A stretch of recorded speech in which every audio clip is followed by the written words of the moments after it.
En el día de ayer tuve ocasión de mantener un interesante intercambio de tweets con Pablo Echenique, portavoz parlamentario de Podemos, a raíz de un vídeo de Pablo Iglesias donde reflexiona sobre su reciente apelación al artículo 128 de la Constitución. Veamos primero el vídeo y luego comentamos la discusión, el debate, el intercambio con Echenique. ¿Hablaba usted de nacionalizar empresas estratégicas? ¿Qué pretendía usted decir con ese tuit? Le pido brevedad, eso sí, porque vamos. Pues recordar que que la Constitución cuando se saca es para aplicarla y el artículo 128 que nos dejaron los padres y las madres de la Constitución sirve para definir el patriotismo. El patriotismo es poner lo general por delante de lo particular. ¿Qué significa eso? Que a veces el gobierno puede tener que decirle a una empresa farmacéutica que fabrique determinados medicamentos para curar a la gente, o tiene que decirle a una fábrica de automóviles que fabrique respiradores para salvar a muchos compatriotas que necesitan esos respiradores para vivir. Que el gobierno puede pedir sacrificios a algunos particulares para que el interés general del país, para que el interés general de la patria funcione. Y ojalá todas las fuerzas políticas estemos con la Constitución, que contiene muchos artículos pensados para situaciones extraordinarias, en la que el interés general, lo que define el patriotismo, lo que están haciendo la gente que se está jugando la vida en primera línea de combate en los hospitales, cuidándonos a todos y a todas, poniendo el interés general por encima del suyo individual. Pero y eso está en nuestra Constitución. Sí. Y ojalá todas las formaciones políticas podamos estar unidos en torno a esos artículos sociales que son los que definen el patriotismo. Insisto, la Constitución, si se saca, no es para enseñarla, es para aplicarla. Aunque en la entrevista eche balones fuera, cuando Pablo Iglesias saca a relucir el artículo 128 de la Constitución, que reza que toda la riqueza del país, en sus distintas formas y sea cual fuere su titularidad, está subordinada al interés general, en el fondo lo que quiere transmitir, lo que quiere trasladar es que, en caso de que así lo considerara oportuno, el gobierno estaría perfectamente legitimado para comenzar a nacionalizar sectores enteros de la economía, para comenzar a, como han dicho ellos en numerosas ocasiones, desprivatizar eléctricas, desprivatizar empresas de comunicaciones, etcétera. Es decir, Pablo Iglesias apela al artículo 128 como vía para justificar su afán expropiador. Sin embargo, aquí hay una primera trampa que muy pocas veces se menciona, y es que la Constitución es un texto unitario en el que hay que buscar una cierta coherencia interna, y el artículo 128 aparece en ese mismo texto constitucional junto con el artículo 33, y el artículo 33 recoge el derecho a la propiedad privada, y conviene también recordarlo. El 33.1 afirma, se reconoce el derecho a la propiedad privada y a la herencia. El 33.2, la función social de estos derechos delimitará su contenido de acuerdo con las leyes, y el 33.3 habla de que nadie podrá ser privado de sus bienes y derechos sino por causa justificada de utilidad pública o interés social mediante la correspondiente indemnización y de conformidad con lo dispuesto por las leyes. Recordemos que el artículo 33, este artículo que consagra la propiedad privada, es un derecho de los españoles que está protegido por la parte dogmática, por la parte reforzada de la Constitución. El 128, por tanto, es una forma de volver a formular la potestad de expropiación forzosa que de manera limitada y siempre con indemnización suficiente tiene la Administración sobre determinados bienes de los ciudadanos. No es, sin embargo, un artículo pensado para nacionalizar la economía en general o para establecer el socialismo, porque eso atentaría fundamentalmente contra el artículo 33.1 de la Constitución. Esta lectura claramente nunca la hace Pablo Iglesias, siempre saca a relucir el artículo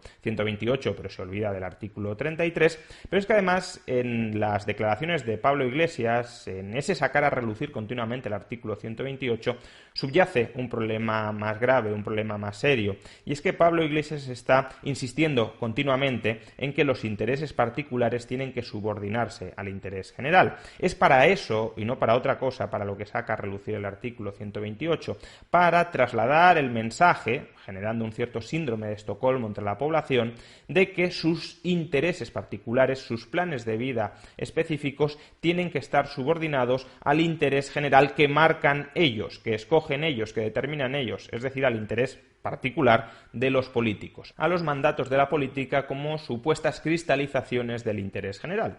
Es decir, que todos debemos someternos a lo que manden los políticos, porque los políticos saben qué es aquello que el país necesita, qué es aquello que constituye el bien común, y nadie está por encima de ese bien común tal como lo determina la política.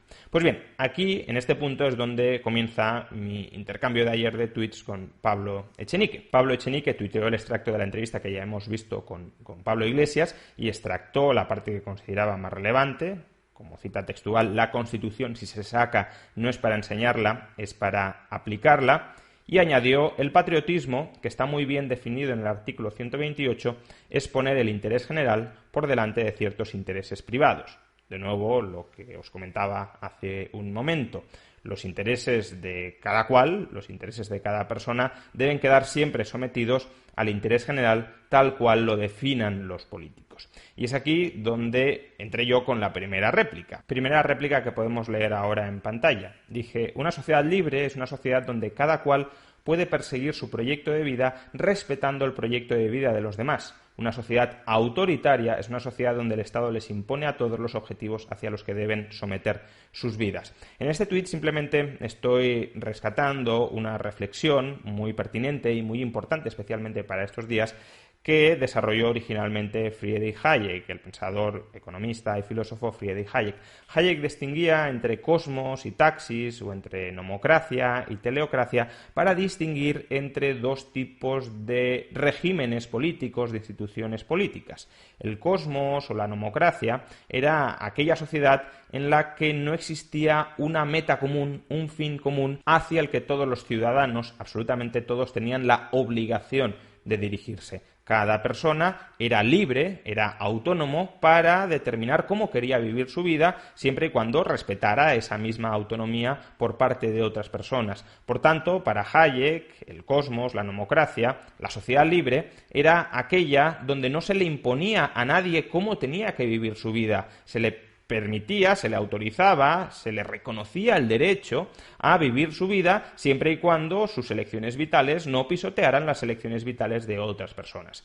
Frente al cosmos, frente a la nomocracia, teníamos la taxis o teníamos la teleocracia, es decir, una sociedad donde un grupo de personas marca cuál es el objetivo hacia el que todas las demás tienen que someter, tienen que subordinar sus propias vidas, sus propios planes vitales. En la taxis, en la teleocracia, la sociedad está organizada como si fuera un ejército en el que el general es el que dicta hacia dónde debemos dirigirnos todos. En una sociedad teleocrática no existe propiamente la libertad individual, porque el individuo es un engranaje más dentro de una maquinaria operada por los ingenieros sociales, por los gobernantes, que son los que determinan qué es eso del interés general hacia el que todos los demás tienen que someterse, hacia el que todos los demás tienen que dirigirse. Obviamente los ingenieros nos venden un interés general que no deja de ser su propio interés particular para perpetuarse en el poder. Nos venden que aquellos de sus prejuicios ideológicos sobre cómo creen que debe ser la sociedad, sobre cómo creen que tienen que organizar,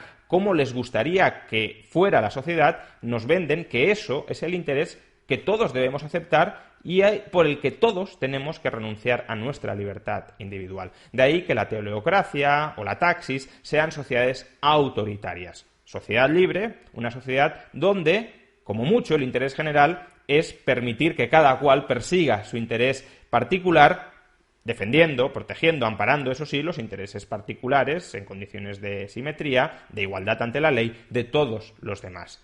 Sociedad autoritaria, la taxis, la teleocracia, donde un señor o un grupo de señores, un tirano, una oligarquía, nos marcan a todos los demás qué debemos hacer con nuestras vidas, porque nuestras vidas no son propiamente nuestras, sino de aquellos que nos marcan cómo debemos vivirlas. Pues bien, esto es básicamente lo que le repliqué a Pablo Echenique, ahora que están sacando a relucir tanto la necesidad de que el interés general, por ellos determinados, se pueda imponer sobre la libertad individual de los ciudadanos. Y Echenique me contestó lo siguiente: ¿no te gusta la Constitución española, Juan Ramón? Bueno, fijémonos que aquí Echenique ya está cambiando de tema. En lugar de defender que una sociedad teleocrática, es decir, una sociedad donde los políticos marcan de manera muy específica qué es el interés general y, por tanto, qué es aquello a lo que todos los demás debemos mostrarnos serviles, debemos agachar la cabeza y debemos remar en esa dirección, queramos o no queramos, en lugar de defender que eso es compatible, no sé muy bien cómo, pero bueno, con la libertad individual, Echenique dice, bueno, eso da igual. Vamos a centrar el debate en la Constitución española, presuponiendo que a mí la Constitución española me parece una especie de dogma de fe incuestionable en todo su articulado y, por tanto, intenta ponerme contra las cuerdas mostrando una presunta contradicción entre mis ideas y mis últimas críticas, entre mis ideas supuestamente constitucionalistas y mis críticas a aplicar el artículo 128, que según ellos consagra la posibilidad de un control absoluto de la economía por parte del poder político, cuando, en todo caso, como ya hemos explicado, si se pone el 128 en relación con el artículo 33, ni muchísimo menos. Pero, aunque fuera así, intenta ponerme contra las cuerdas diciendo que el artículo 128 de mi amada Constitución permite, justamente, aplicar el tipo de sociedad autoritaria que estoy criticando en el tuit anterior. Y a esto le respondí lo siguiente. No, Pablo, no me gusta la Constitución.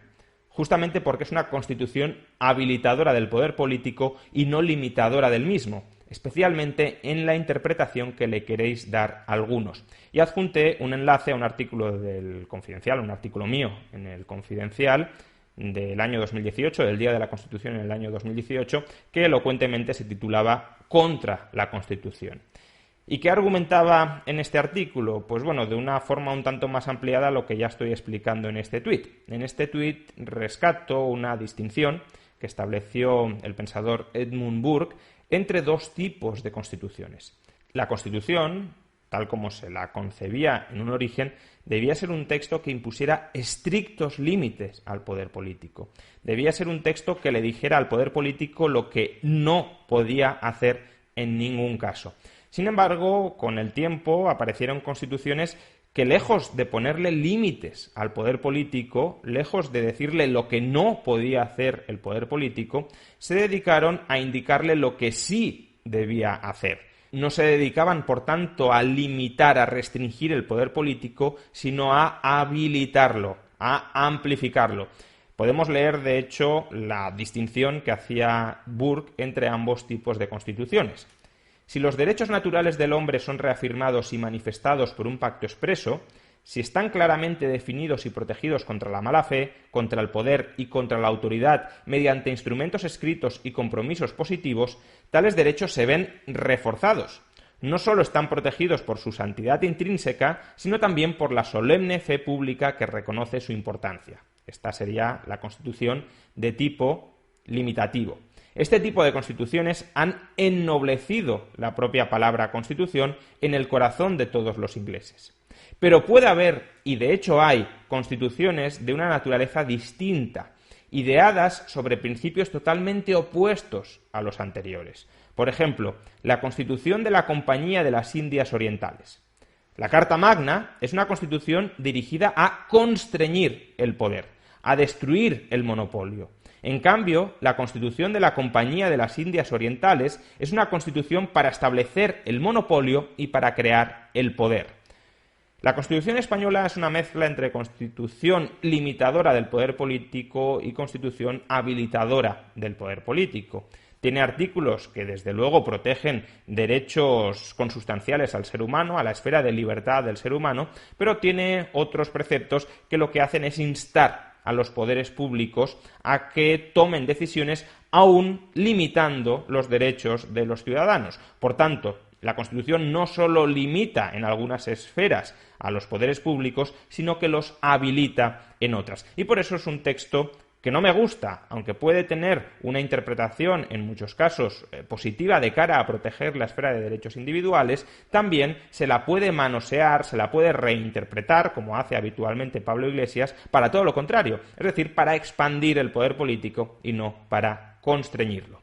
Pues bien, esa fue la respuesta que le di a Echenique. Probablemente me confundía con un constitucionalista dogmático y despistado, y ante mi respuesta Echenique replicó lo siguiente: de acuerdo, eres coherente en ese punto.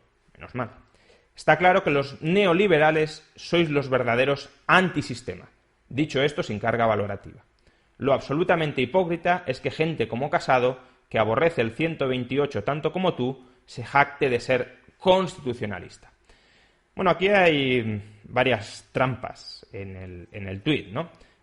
Por un lado, afortunadamente reconoce que se había equivocado en su intento anterior de desviar el debate, que no estaba siendo incoherente por criticarles a ellos, por sugerir el progresivo avance hacia un régimen autoritario amparado en el artículo 128 de la Constitución, y ahora exclama que los neoliberales, aquí ya intenta, por tanto, introducir una carga peyorativa, porque el neoliberalismo no es una ideología específica con un contenido doctrinal concreto. No hay prácticamente autores que a lo largo de la historia del pensamiento político se hayan definido a sí mismos como neoliberales. Es realmente una etiqueta que utiliza la izquierda para descalificar todas aquellas posturas normalmente económicas o economicistas que no les gustan. Pero bueno, los neoliberales sois los verdaderos antisistema, lo cual, dicho sea de paso, está muy bien. Supongo que aquí pretende pincharme o provocarme para que de algún modo yo no me reconozca como antisistema, lo cual, como veremos luego, no le sale demasiado bien. Y luego en la segunda parte del tuit pues intenta desviar de nuevo la cuestión. Dice: lo absolutamente hipócrita es que gente como Casado, que aborrece el 128, se jacte de ser constitucionalista. No sé qué pinta Casado en una discusión, en un debate, en un intercambio de tuits entre él y yo, donde yo les había acusado de ser o querer avanzar hacia el autoritarismo al calor del 128 de la Constitución, y ahora que saque a Casado, que ni ha entrado en esta discusión, ni pincha, ni corta. Pero bueno, mi réplica fue la siguiente. Bueno, vosotros aborrecéis el 155, como yo, y os llamáis constitucionalistas. Sí, los liberales, sin el neo, somos los auténticos enemigos del sistema y de la casta política. Aquí, obviamente, también hay dos partes. Una, sin pretender defender a Casado, pues uno puede defender la Constitución y gustarle más unas partes que otras, y sobre todo interpretar algunas partes de la Constitución, como el 128, de un modo muy distinto a cómo lo está interpretando Podemos. Y aún así Podemos reivindica la Constitución, saca a relucir la Constitución ahora casi como si fuera un texto sagrado, y sin embargo parece que deberían ser incoherentes porque ellos rechazan, yo también por cierto, pero por otras razones, rechazan el 155 de la Constitución. Si consideras que la Constitución es un texto sagrado, hasta el punto de que el 128, que es un atropello, tal como ellos lo interpretan, un atropello absoluto a las libertades individuales, nos lo tenemos que tragar porque aparece en la Constitución, pues hombre, entonces también te tendrás que tragar el 155, que también aparece en la Constitución. Bueno, esa es la primera parte de la réplica. Y la segunda es, primero, aclararle que yo al menos, y como yo, pues muchísimas otras personas, nos consideramos liberales, si lo queremos, liberales libertarios, pero desde luego no neoliberales, que es la etiqueta que utiliza la izquierda para descalificar sin ningún contenido específico. Y ahí le digo, sí, los liberales somos los auténticos enemigos del sistema, y esto es cierto. El sistema socialdemócrata actual, el sistema hiperestatista actual, es un sistema que no nos gusta en absoluto. Los cambios que proponemos los liberales para un país como España o para cualquier otro país europeo son muchísimo más radicales que los cambios que está proponiendo ahora mismo Podemos. Podemos quiere pasar de un Estado que ocupa entre el 40 o el 45% del PIB a un Estado que ocupe el 60, el 65% del PIB, eso sí, nacionalizando algunas industrias y controlando, por tanto, partes significativas de la economía.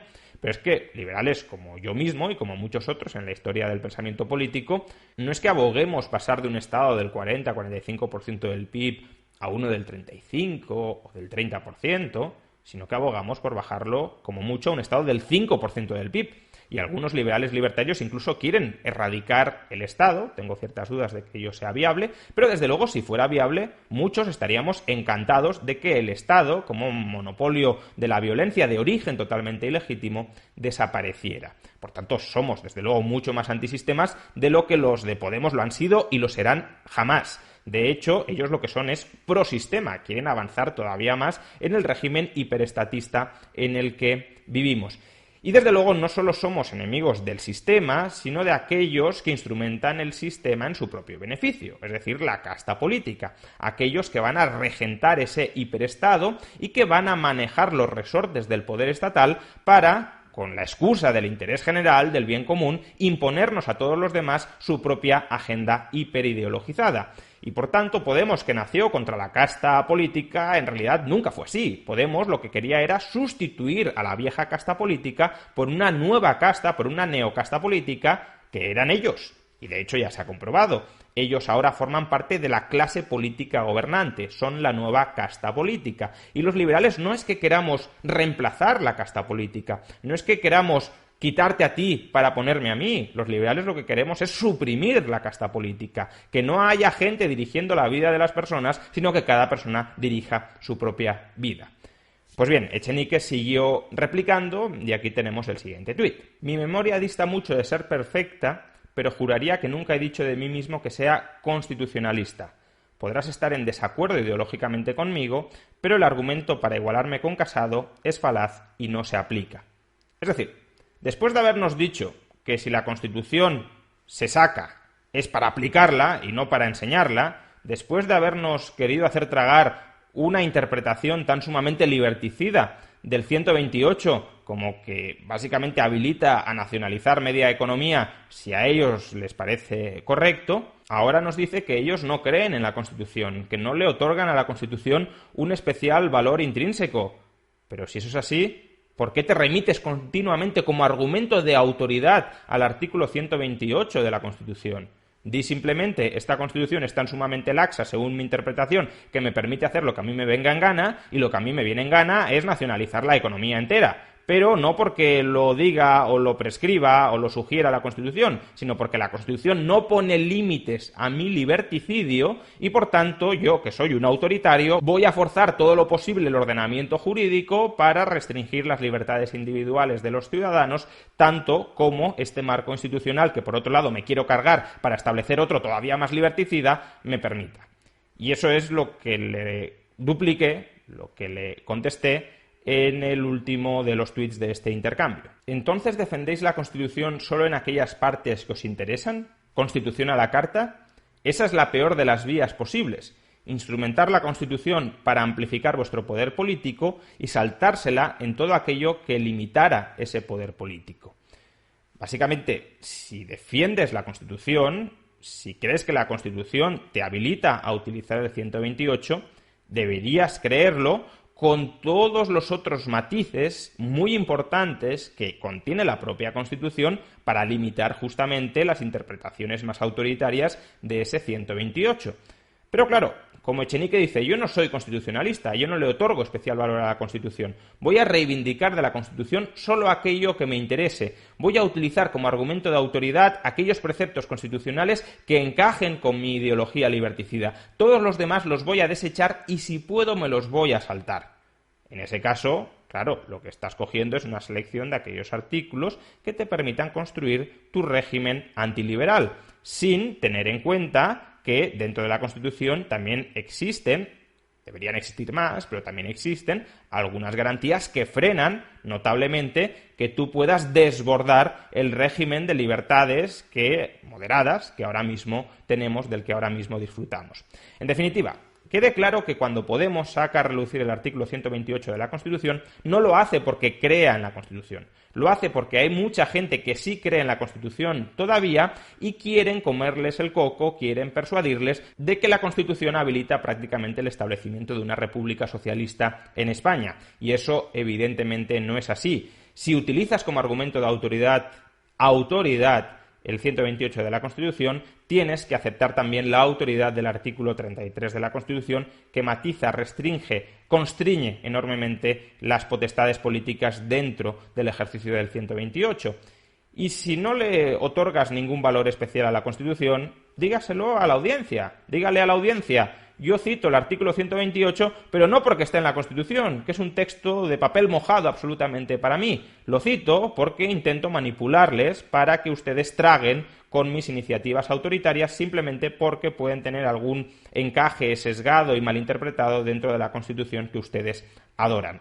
Ese es, en definitiva, el estado de la cuestión en el que nos encontramos ahora mismo. Un estado de alarma que otorga enormes poderes a los políticos para un fin muy concreto, que es garantizar el distanciamiento social con el que combatir la epidemia y, sin embargo, parte del gobierno que tiene esos poderes extraordinarios está intentando utilizar esos poderes extraordinarios para hacer avanzar su agenda política autoritaria y su agenda política liberticida. Y es el deber de todos, el deber cívico de todos, frenar este avance del autoritarismo, del liberticidio, del Estado omnipotente dentro de nuestras vidas, porque cuando el Estado avanza mucho, luego es muy complicado hacerle retroceder. Como decía el filósofo Anthony de Jassé, es como el genio que sale de la lámpara. Una vez ha salido, es muy complicado volverle a hacer entrar.